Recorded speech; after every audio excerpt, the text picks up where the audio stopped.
the 17th edition of the annual Global Peace Index, the world's leading measure of peacefulness, shows somewhat unsurprising levels, and that is that the average level of global peacefulness has deteriorated. The study is, of course, running for its 17th edition this year. South Africa is ranked as the 130th most peaceful country, falling 8 places since last year. We're joined by Serge Stroobants, who is Director of Europe and the MENA Region Institute for Economics and Peace. Serge, good evening to you. Thank you for your time. Firstly, a slight regression there in the state of peacefulness. What does that all mean? Does it mean we've got more conflict in the world this time than we did last year? Exactly. This is the 9th consecutive year with a regression of the levels of peacefulness worldwide. Last year, 2022, was also the worst year when it comes to victims of conflict. Almost a quarter million people died in conflict last year, and this is the highest level since 1994 and the genocide in Rwanda. We need to put this also in a broader context, and we see that now for more than a decade. Conflict has really impacted the levels of peacefulness, with a higher number of conflict generating more refugees and internally displaced persons. And post-COVID, we have seen also high levels of civil unrest and political instability. The world, of course, will talk a lot about the Russia-Ukraine war, but these figures, of course, suggest the fact that there are a lot more conflicts than that.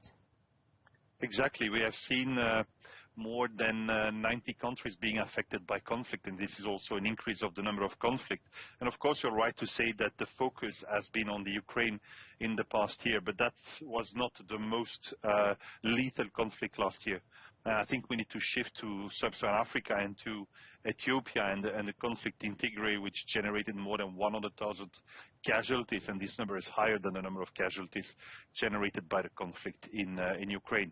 But of course, there you have less access to news, journalists, but also development workers and officials did not have access to the region, did not have access to the conflict, and therefore there's less exposure for this conflict. But it's really other places in the world who are generating a lot of casualties, and not only Ukraine. The data is also showing that we've got significant digression in Sub-Saharan Africa in particular, and one wonders what this will mean for the stability of the region going forward. Well, in all the research we are doing, we are seeing an intersection of a lot of strategic factors influencing peace and security within Sub-Saharan Africa.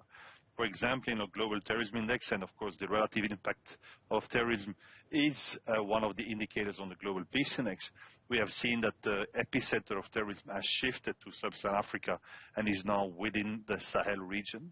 We also see in the research we do on ecological threats that, the hotspots of countries being most impacted and least resilient to cope with the shocks, ecological shocks, are also located in Sub-Saharan Africa. We also see that a lot of countries in Sub-Saharan Africa are in the bottom part of our peace indexes there. So what we clearly see for Sub-Saharan Africa is a high level of impact and a diverse impact, but also for most of the countries a lack of resilience. So the solution for that, mitigate the impact and increase the resilience. Let's talk about whether these conflicts, this instability, has also been fueled by the tough economic situations that we are seeing, particularly post-COVID-19. Yeah, well, you can clearly see that a lot of evolutions that I've been talking about so far started way before COVID-19 or way before the war in Ukraine. And so both crises, COVID-19 and the war in Ukraine, needs to be seen as accelerator of evolutions which started before. I can give you one very easy example.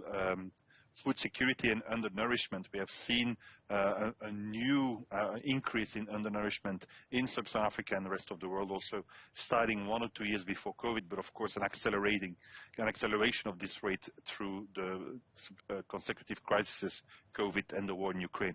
And we all know that the war in Ukraine has generated also indirect impact with higher food prices, problem to access to food, but also an energy crisis and also a financial crisis with a lot of inflation. legislation. So clearly there we see an economic impact of the conflict.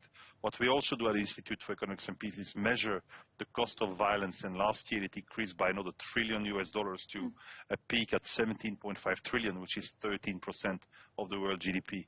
Every dollar which is spent on violence and conflict is not spent on development and the increased resilience either. So that's what we need to do. Those numbers are absolutely staggering. I wonder, this information, of course, is useful for global agencies, regional agencies, and governments. What are you hoping they'll use it for? Well, those are exactly the audiences we are producing this research for. Next to a general audience, next to an academic audience, is clearly policymakers and decision makers. What we hope for is for those people to take into account the facts and the figures which we produce and also incorporate them in future legislation and also in their policy making. I think, when we take the example of the cost of violence, if you would reduce that by 1% or 10%, what could you do to generate economic return or at least generate economic development globally? So just imagine that. Serge Stroobants, let me thank you so much for your time on the Pulse tonight.